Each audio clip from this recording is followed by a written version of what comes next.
5月9日，穿過恐懼。如果我們還抱住什麼捨棄不下的東西，我們就請上蒼幫助我們去獲得放棄的意願。是走者護戒協會第57頁。實施了第5步以後，我意識到我所有的性格缺陷都源於我對安全感及被別人所愛的過分需求。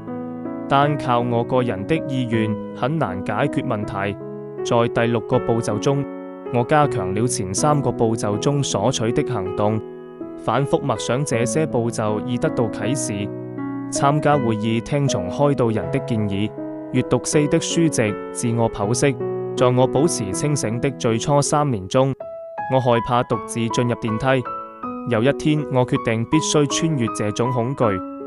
我祈求上蒼的幫助，使我走進了電梯。